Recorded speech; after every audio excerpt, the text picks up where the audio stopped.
साथियों, आज की वीडियो का टॉपिक है गन्ने की बुवाई। और गन्ने की बुवाई भी सूखे खेत में हमें किस प्रकार से करनी चाहिए, क्योंकि अगर हम पलेवा करके गन्ने की बुवाई करते हैं तो उसमें लगभग 8 से 10 दिन का समय चला जाता है और 8 से 10 दिन हमारी फसल पिछेती हो जाती है। किसान साथियों को सूखे खेत में बुवाई करने के क्या क्या लाभ होते हैं, आज ये टॉपिक कवर करेंगे।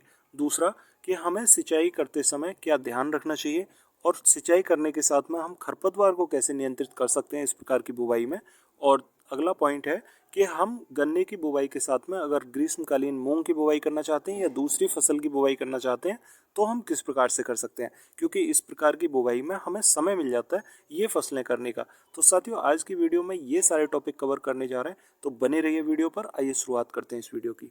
साथियों, जैसा कि आप यहाँ पर देख पा रहे हैं, ये बिल्कुल सूखा खेत है और सूखे खेत की तैयारी ऐसी करी गई है कि इसकी गहरी जुताई करके इसकी मिट्टी को बिल्कुल भुरभुरा कर दिया गया है। आप यहाँ पर देख सकते हैं कि इतनी भुरभुरी मिट्टी है कि यहाँ ट्रंच चलाने में भी कोई परेशानी नहीं हो रही है। साथियों, सबसे पहले तो गहरी जुताई करके मिट्टी को भुरभुरा कर लें। बेसल डोज में जैसी आपकी परचेजिंग पावर है आप उसके हिसाब से बेसल डोज खरीदें। अगर बेसल डोज इस वीडियो के माध्यम से लेना चाहते हैं तो ये सबसे सस्ती डोज आपको पड़ सकती है कि 50 किलोग्राम आप यूरिया ले लें और यूरिया में कम से कम 3 किलोग्राम गंधक यानी सल्फर डाल दें और इसके साथ में नीला थोथा 1.5 किलोग्राम मिला लें।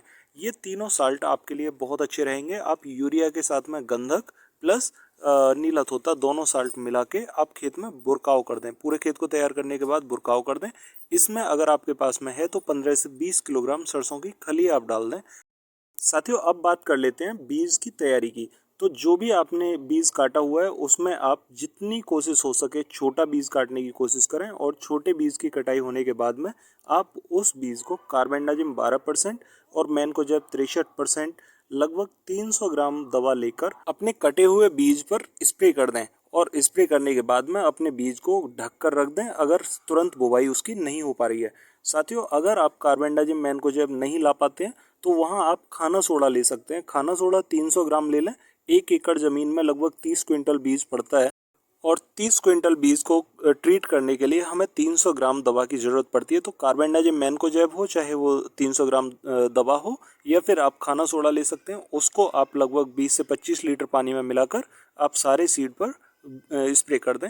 जैसा कि आप यहाँ पर देख पा रहे हैं, ये सारा का सारा बीज ट्रीट किया हुआ है और इसे ट्रीट करने के बाद में वहीं कवर कर दिया गया था और कवर करने के बाद में अब इसकी बुवाई चल रही है। तो ये बिल्कुल फ्रेश सीड निकला है और इसकी बुवाई भी बहुत अच्छी हो रही है। तो साथियों, अब बात आती है कि हम इस सीड की बुवाई करने के बाद में क्या करें। तो जैसे ही हमने अपने सीड की बुवाई करी, चाहे वो ट्रंच विधि से कर रहे हैं चाहे किसी भी विधि से कर रहे हैं, आप अपने बीज की बुवाई करने के बाद में मिट्टी को यहाँ पर हाफ कर देंगे। जैसा कि आप यहाँ पर देख रहे हैं, ये सभी की सभी मिट्टी जो है वो ऊपर खड़ी हुई है और उसमें से कुछ पार्ट मिट्टी का अपने बीज के ऊपर कर दिया है और इस बीज के ऊपर जो मिट्टी आई है ये मिट्टी हमारे बीज को पानी में तैरने नहीं देती। इससे लाभ सबसे बड़ा ये होता है कि हमारा बीज कवर हो जाता है और हल्की मिट्टी में उसका जर्मिनेशन बहुत अच्छे से होता है। तो अब यहाँ पर हम जैसे ही पानी करेंगे, पानी करने के बाद में 3 से 4 दिन में ये मिट्टी हल्की भुरभुरी होगी और जैसे ही मिट्टी भुरभुरी होगी फिर हम यहाँ पर जितना भी हमारे पास सिंगल सुपर फास्फेट था यानी कि 50 किलोग्राम जो सिंगल सुपर फास्फेट हमने लिया था उसमें हमें पेंडली मैथिलीन 1 लीटर दवा को उस सिंगल सुपर फास्फेट में मिक्स कर लेना है। मिक्स करने के बाद में पूरे खेत में उसका हम बुरकाव कर देंगे। बुरकाव करके उसके साथ में हम मात्र 2 इंची से 3 इंची रूटावेटर चलाएंगे ऊपर ऊपर सारे खेत में एक तरफ से। तो जितना भी खरपतवार का जर्मिनेशन होगा एक तो वो खत्म हो जाएगा रूटावेटर चलने से। दूसरा कि जो दवा हमने डाली है वो दवा नीचे तक चली जाती है और नीचे वो खरपतवारों के नियंत्रण को खरपतवारों के जर्मिनेशन को कंट्रोल कर देती है। तो आगे भी खरपतवार कम उगता है। साथियों, ये बहुत अच्छी ट्रिक है जिसके माध्यम से हम खरपतवारों को भी कंट्रोल कर लेते हैं।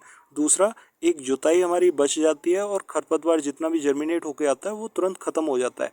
अब यहाँ पर अगर हमें मूंग की बुवाई करनी है तो हम इस सीड के साथ यानी सिंगल सुपर फास्फेट के साथ अपनी मूंग जितनी भी बोनी है उस मूंग को भी मिला लेंगे और उसका भी बुरकाव यहीं पर कर देंगे। छिड़काव करने के बाद रूटावेटर चला देंगे पूरे खेत में, वो पूरे खेत में बढ़िया जर्मिनेशन हो, खरपतवार भी नियंत्रित रहेंगे। और अगला कि सिंगल सुपर फास्फेट को अगर हम जिंक सल्फेट या यहाँ पर गंधक के साथ में मिला के लगा देते हैं तो सिंगल सुपर फास्फेट काम नहीं करता क्योंकि वो फॉस्फेट वाले तत्वों में आ जाता है।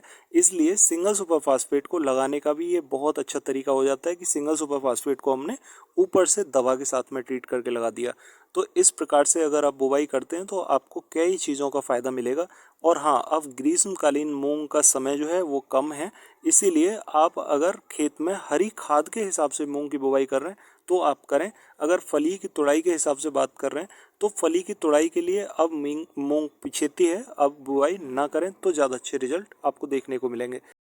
साथियों, बहुत सारे खेतों में इस प्रकार की समस्या देखने को मिल रही है जिनमें कि अब गन्ने में फुटाव जितना भी आ रहा है वो पीला पड़ता जा रहा है।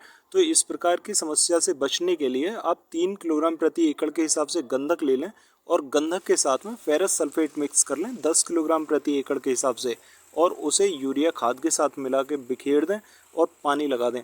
आपके खेत में बहुत जल्दी से अच्छे रिजल्ट देखने को मिलेंगे। साथियों, आशा करता हूँ कि आपको ये जानकारी अच्छी लगी होगी। फिर भी अगर आपकी कोई क्वेरी हो तो कमेंट बॉक्स में आप मुझे पूछ सकते हैं, आपको रिप्लाई मिल जाएगा। और मिलते हैं फिर अगली वीडियो में। तब तक के लिए नमस्कार किसान भाइयों।